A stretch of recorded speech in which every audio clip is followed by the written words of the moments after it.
Day 2 is rolling around in our Taiwan article. For September 4th, we're looking at Changgu, and we have talked a little bit about this Ghost Grappling Festival yesterday. We're going to look into it, into the details of it, the end of the ghost month, the beginning of the new month. You're allowed to go swimming again. It's still hot outside. It's going to be an interesting little conversation. Yes, indeed, because we're going to be grappling with ghosts, which, of course, is our best translation for Changgu. And as it says, it is a blend of faith, history, and physical feats. Well, I think we covered the faith and the history pretty well yesterday. Changgu, of course, being a big part of the end of the ghost month, right, which lasts for a month, as it's right there in the name. And then at the end of the month, when the gates of hell close and the ghosts are all sort of locked away for another few months or for the until next year, we have this Changgu festival. And apparently it involves physical feats, doing amazing physical actions. Now, when I see physical feats, I'm thinking, I'm thinking of a circus. I'm thinking of someone juggling, or those strong men who can lift a woman on one arm, or people on a high wire, or spinning and flying and catching each other in the air. Physical feats. That's the kind of thing I'm thinking of. And it isn't very often we have these traditions, these rituals, especially religious rituals, that involve physical feats, at least not so much in the Western world anymore. Maybe one of the biggest physical feats that people do for traditions and holidays these days is just going Christmas shopping, carrying all those packages and wrapping them all and, setting up the Christmas tree and stuff like that. But it's not really a competition, is it? No, but also I think with physical feats, it's kind of something that is exciting to watch and something that you go, wow, this is amazing. So, I think that's really fitting in here with what we're going to talk about in today's article. Okay. So let's listen to the whole article one time. Changgu, a blend of faith, history, and physical feats.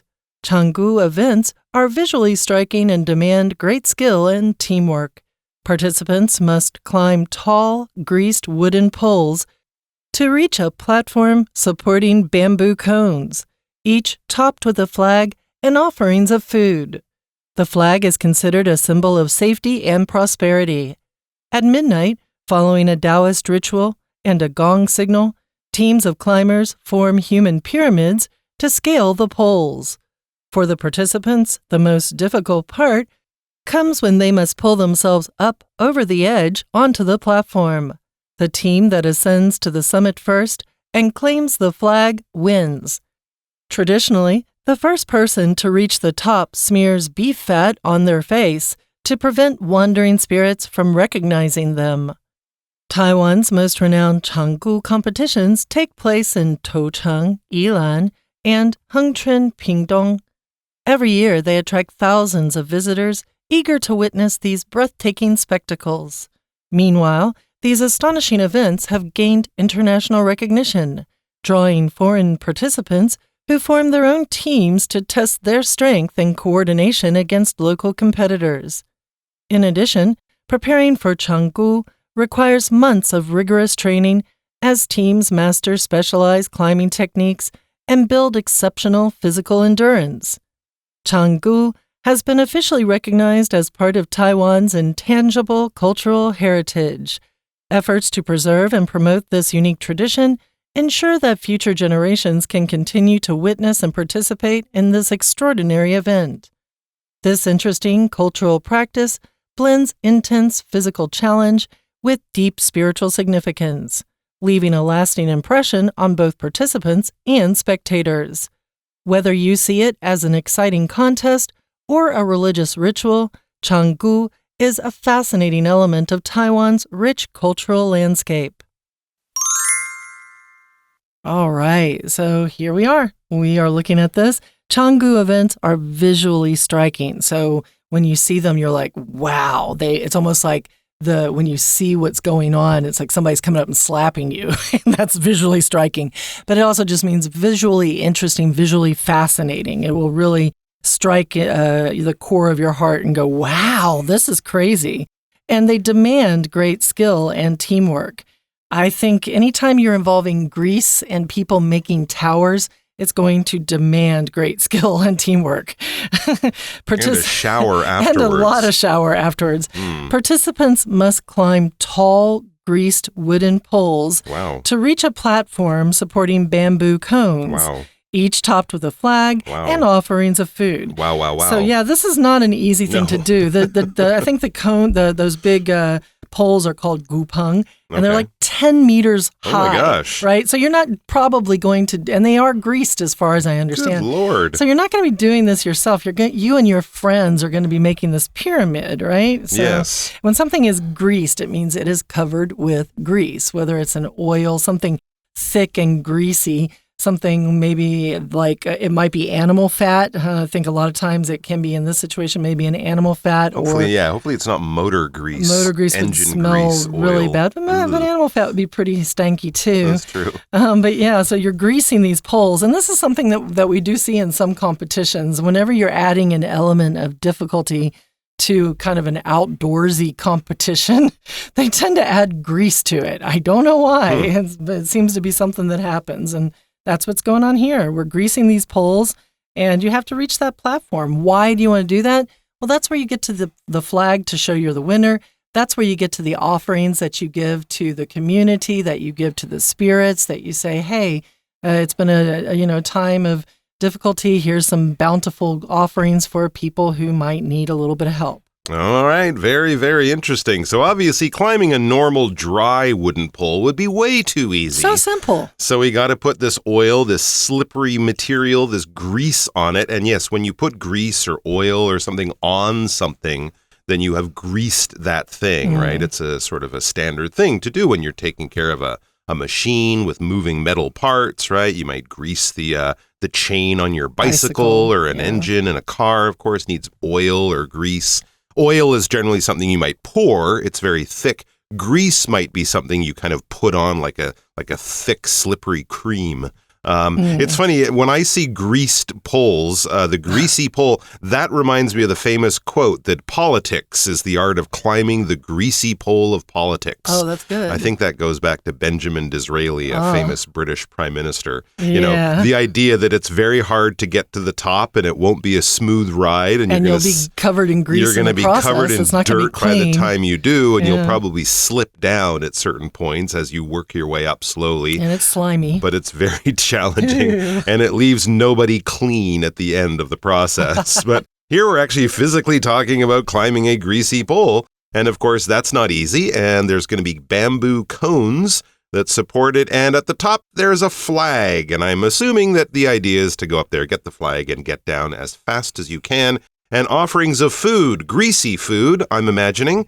Hopefully it's like a bacon sandwich or something that's already greasy up there, and not a nice apple. But whatever we're doing, it's not easy to do. And it says the flag is considered a symbol of safety and prosperity. It's also, more to the point, the goal, the objective of the contest is to get the flag. And I guess, yes, it is a symbol of safety because now you can get down off the greasy pole and you don't have the risk of falling and hurting yourself anymore. But it also, like many rituals, has a symbol of prosperity, of doing well, of success, of having good things in your life. You know, you're making money, your job's good, your health's good, your family's happy and healthy. All of those good things symbolize prosperity, just your life going well. And then it says at midnight, as the clock strikes 12 in the middle of the night, from 12 p.m., from 11:59 p.m. to 12 a.m. at the beginning of the day, following a Taoist ritual and a signal, I should say.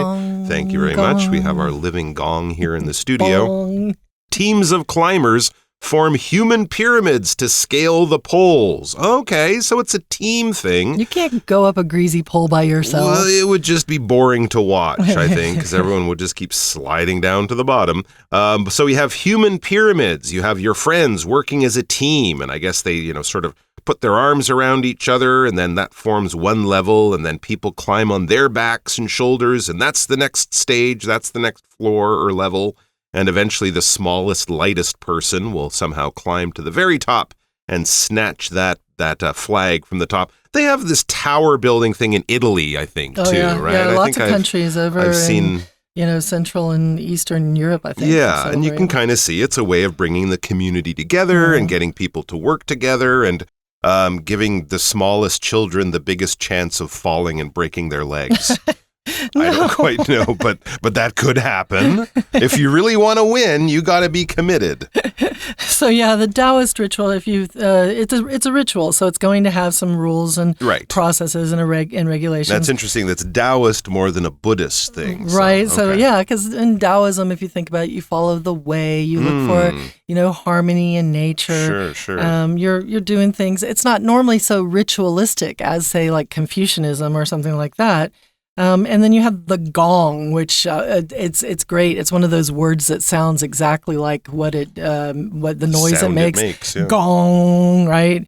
Those big round bell-sounding things that you see in temples, and the guy comes out with the mallet and bong, bong, bong, and you get that gong signal, and this gets things going. So for participants, those guys in the pyramid shape and with the grease all over them, and probably a lot of sweat because it's middle summer. Good point. These guys are really trying to get things going. These participants, though, they say the most difficult part comes from when they must pull themselves up over the edge onto the platform. So maybe it's kind of set up as one of those things to keep, critters out of your plants, keep snails away. So there's like a level that you have to get over somehow and get all that group of people up there to the point where they can get that one person to reach that platform and somehow throw themselves over onto the platform where they can then be in a stage of safety, right? The team ascends. The team that ascends to the summit first and claims the flag wins. That's the goal. You want to get your pyramid in order. You want to go up, up, up, up, up. To ascend means to go up. You ascend in a plane. You ascend on the escalator. When you go up, you can also descend. You descend on the escalator. You also descend in the plane, and that's called your descent. There's also a lot of religious words. Ascension is related to ascend, and that's talking about, I believe, when Christ goes up to the heavens after being put onto the crucifix. I believe that's correct. So when you ascend, you go up. Ascend to the summit first. Summit being the tip, the top, the peak, the highest point. We talk about the summit of a mountain. We talk about the summit of your career. You might be at the peak of your career, and you say, yeah, I've hit the summit of my life or the summit of my career. I'm in the big highest period, best time of my living. Traditionally, the first person to reach the top smears beef fat. That's another good word. Smears beef fat on their face to prevent wandering spirits from recognizing them. This feels very, very, very traditional Taiwanese to me. When my baby brother was born 2 months premature, whenever someone would come up and compliment my baby, how cute my baby brother was, my mom, he was born in Taiwan, by the way. My mom would always say, "Oh no, he's just a little piggy," and she was told that that's kind of the thing you say because you don't accept a compliment about your child because then the spirits want to take the child away. So this seems very, very traditional in Taiwanese society to, you want to hide your good deed so that the gods or the spirits around you don't go, oh, we want that person. And how do they do that? Well, they smear beef fat onto their face once they've gotten up there and gotten the flag.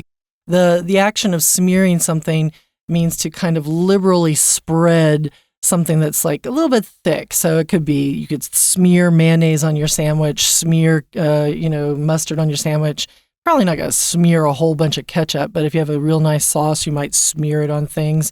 And it's kind of you pour and spread, or you take it up on a knife and you put it onto the bread and you spread, and normally in quite a thick way, and that's the smear. You can also smear some sort of I don't know if it's coal or what onto your face if you're a football player. Do you know what it is, Mike, when they put it onto their face, when they're smearing those things under their eyes? Oh, yeah, that black stuff you might put under your eyes. Yeah, you could smear on cream on your face or sunscreen when you're at the beach or something like that. I also might think of my mom when she was getting ready to go out. I'd go and give her a goodbye kiss before she left. And she said, be careful of my makeup. Don't smear my lipstick. Very nice. Or something like that. So yes, anything thick that you want to spread around, you can use that verb to smear it on. And in this case, it's beef fat. Again, I hope showers and, soap are available after this. I don't think beef fat on your skin is too good for too long, but you're doing it to prevent wandering spirits from recognizing you, and also you smell delicious. All right, let's take a break, and then we'll hear the other part of the article. Hello everyone, 我是 Patrick. 今天讲解的是抢估这篇课文第2天的内容。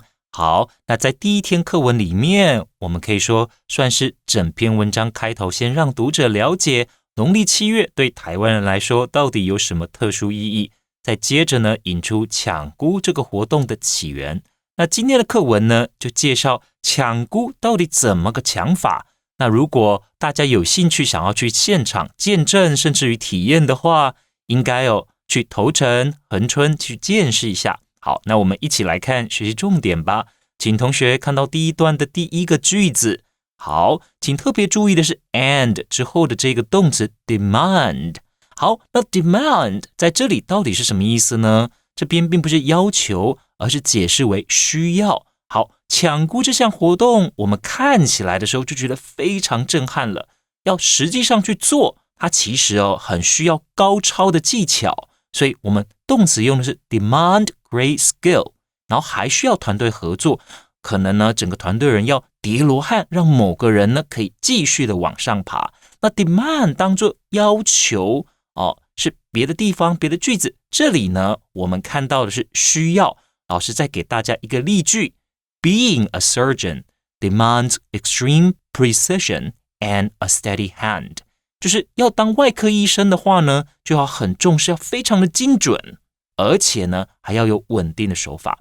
那再来，请同学继续往下看，整个第1个段落都是在介绍抢估这项活动到底怎么个抢法。好，那我们必须要注意到，看到第4个句子。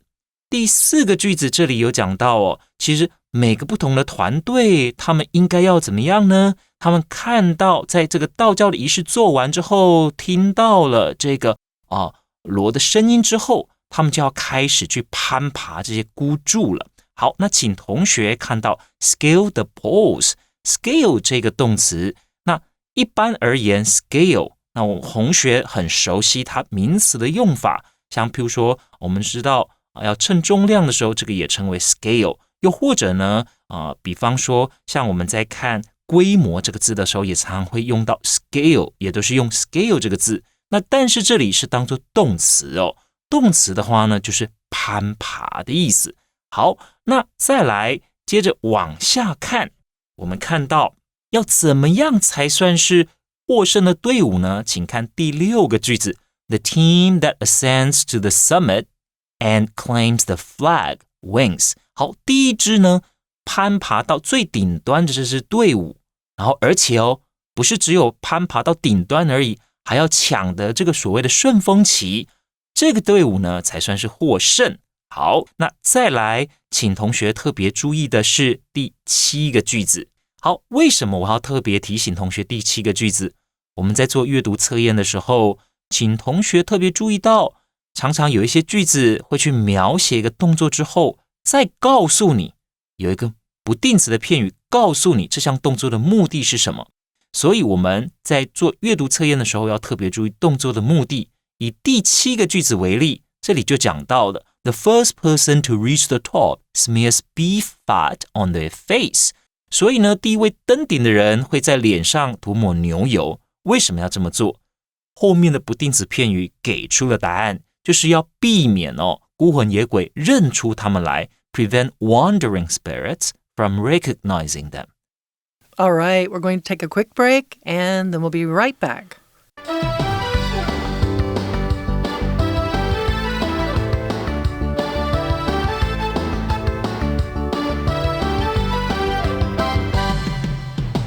Okay, we are back. So, we're talking about Changgu, which is, of course, the Ghost Grappling Festival right there at the end of Ghost Month. And we're learning about some of the traditions and this physical feat, this contest of people climbing a greasy pole to try to snatch a flag for honor and also for good luck. Next, it says, Taiwan's most renowned Changgu competitions take place in Tocheng, Yilan, and Hengchun, Pingdong. So there you go. There's different places around the island in the north, kind of in the central and down in the south. You can go and check out one of these competitions if you have never seen one live. And it says every year they attract thousands of visitors eager to witness these breathtaking spectacles. So go, but don't expect to find parking, and do expect to be patient because there's many other people like you. But that's that adds to the feeling, right? If it's just you and a few people cheering on all these crazy people climbing a greasy pole, it just wouldn't be as much fun. And of course, lots of people want to see it because it's breathtaking. Something breathtaking is not actually taking your breath away, causing you to have trouble breathing, but it could in an emotional way. Yes, definitely. It's something that makes you go, or wow, or look at that. It's something very memorable, very spectacular, very special. Seeing a sunrise over the beach on New Year's Day could be breathtaking. Going to Africa and seeing thousands of elephants and different animals wandering across the African plains. Wow, look at that. It's breathtaking. Or seeing your beloved on your wedding day as they walk down the aisle and you're filled with love and emotion and it's such a great special moment in your life. You looked breathtaking, my dear. You looked so handsome or pretty or beautiful or whatever. So it's breathtaking. It's spectacular. It is very memorable. And a spectacle, you heard me using that word spectacular to talk about something amazing. Well, a spectacle is kind of an amazing event or an amazing occurrence. And often we use this when talking about things we put on, something like a show or an event or something like that. Generally, it will be organized, and generally it's done for entertainment or something like that. A circus could be an amazing spectacle. Going to a big baseball game in a giant stadium with tens of thousands of fans, and they're all cheering and waving banners and doing all that kind of stuff. That's a spectacle. Or if you've ever seen on Double 10 Day, the big parade in front of the president's office with all the soldiers lined up and airplanes flying overhead. And it's, a wonderful thing with so much going on for your entertainment and your enjoyment. That is a big, grand, and probably breathtaking spectacle. It really must be. I would imagine with all the grease and all the humans trying to climb, right? Meanwhile, these astonishing events have gained international recognition, drawing foreign participants who form their own teams to test their strength and coordination against local competitors. I don't know why, but I think it'd be really interesting to see like a cheerleading team, a cheerleading squad come over and try one of these competitions and see how they do, because they're really good at building these towers and getting people to jump. I wonder if they get someone to jump off the top of the pyramid and jump onto the platform. Don't think it would happen. But yeah, I think they'd probably be a little bit distressed about all the grease. But yeah. Yeah, I can't imagine your typical high school or college teenager, cheerleader from America being keen on spreading beef fat. All right, I win, beef fat. So it requires strength and coordination. Coordination here means working together very, very closely as a team. A lot of times we talk about coordination in business situations where you have to coordinate a lot of different teams in the company to get a project worked on. Or you might talk about athletic coordination when you're really, really good. It's like all the different parts of your body work as one to make you a great athlete. But here we're talking about coordination to be able to compete against the local competitors. In addition, preparing for Changgu requires months of rigorous training as teams master specialized climbing techniques and build exceptional physical endurance. So the guys who in Taiwan are getting their team together, they're working hard. They're going after a very strict schedule. Rigor is a very strict thing. So being very rigorous means you're being very strict about how you're going about it. You're giving a lot of effort and you're giving it in a very regular interval. Lots of regular training, lots of hours put in. You can be a rigorous learner, and that means that you're very good at opening up your books and making sure that you dedicate your brain and your energy to being able to learn what you need to study. They are not only having to do the rigorous training, but they also have to be able to have exceptional, they have to build exceptional through this rigorous training, physical endurance, the ability to last a very long time. is endurance. If you have endurance in your studies, then you can sit there for 2-3 hours, get stuff done. If you can compete in an endurance competition, that means that it's not going to be done in 1 minute. It's not one of those quick races. It's going to be something that's going to take 2-3 weeks, or it's going to be something that takes multiple hours at least, and it's going to require a lot of your energy. Here, physical endurance, you need to be strong. You need to be physically fit. You need to be able to handle a lot of physical stress on the body. Absolutely. If you're at the gym and you're running, you're on the bike, and you want to be able to exercise for a really long time, that's endurance. If you're lifting weights for power and force, that's not. That would be for strength. So the marathon is an endurance race. But of course, the 100-meter dash, that would not be endurance because it's very short. So they need to be out there carrying people, lifting people, having people climbing on their backs and holding on and being strong for a long time. It takes a lot of teamwork. It says Canggu has been officially recognized as part of Taiwan's intangible cultural heritage. With the capital ICH there, that gives me the idea that this is sort of a Taiwan government program or a Taiwan government sort of catalog of things that are very important, very local, very unique to Taiwan, and part of what makes Taiwan, Taiwan, what makes it different, special, and interesting. We could probably put in the Matsu Parade or the Matsu pilgrimage in there. We could probably put some food in there, Nyoro Mian or bubble milk tea. That could be part of the heritage, because heritage is basically, living parts of culture, real parts of culture, things you can touch in the culture too, that are passed down from generation to generation and, make countries unique and special. Anytime you visit a museum, basically you're going there to see that nation's heritage, whether it's the paintings they've collected or the old objects from the past, relics from wars in the past, weapons and flags that were in a certain place or carried by an important person, and we're holding on to this. It may not have a big value in terms of money, but it has a big value in terms of the culture and the history and the pride and traditions of the people. So it is a very unique part of Taiwan, and we're proud of it, and hopefully it carries on for many generations into the future. And as it says, efforts to preserve and promote this unique tradition ensure that future generations can continue to witness and participate in this extraordinary event. We hope that Gen Z, Gen Alpha, Gen Beta, all the gens that come in the future will be also willing to climb all over each other covered in grease and continue these traditions into the 2300s and the 2500s and into the future, so that future generations can still do the things that their ancestors did long ago. This interesting cultural practice blends intense physical challenge, climbing a greasy pole, with deep spiritual significance, because we're doing it to say goodbye to the ghosts and all that kind of stuff, leaving a lasting impression on both participants and spectators. Absolutely. A lasting impression. It's very memorable.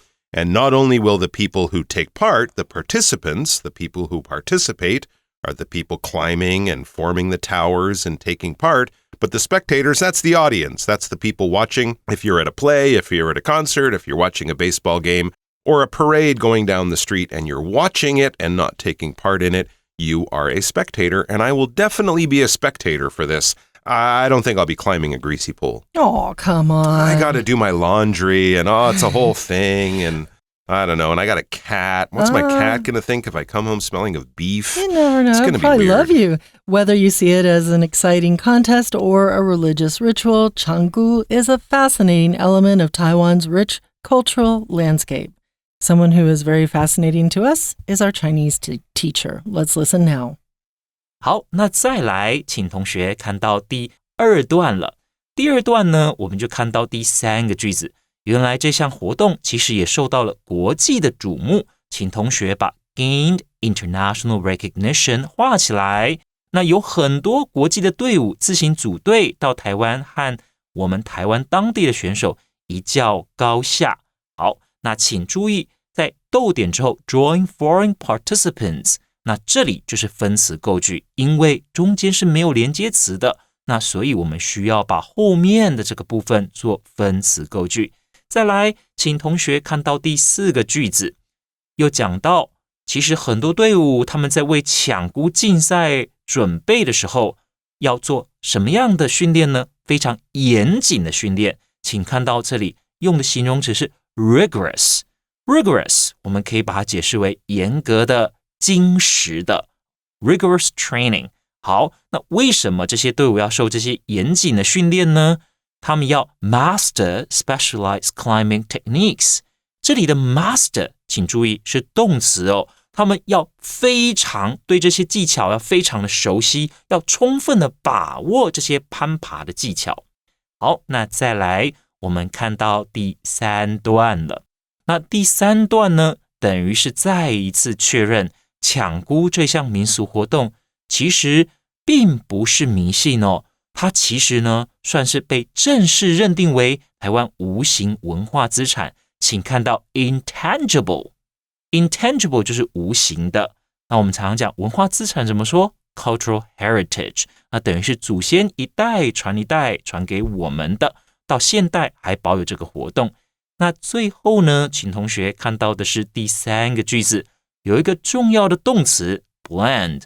好，那 this interesting cultural practice 所指的当然就是我们到目前为止所介绍的抢孤这项民俗活动， blends intense physical challenge with deep spiritual significance。 blend A with B， 那就是把 A 和 B 融合在一起，把 B 融入了 A， 那就是呢我们知道抢孤是很耗体力的，对体能来说是一个很大的挑战。好，所以才会讲到 intense physical challenge。 那融入了什么东西呢？把什么东西混合进来，混合在一起呢？就是有深入的 spiritual significance， 在信仰上是有重要意义的。好，以上就是我们对于抢孤课文第2天内容所做的中文讲解。 See you next time. All right, guys, we've Changu'd the world. We now know all about this. I hope you've had a good time. For English Digest, I'm Leah. And I'm Mike. Take care.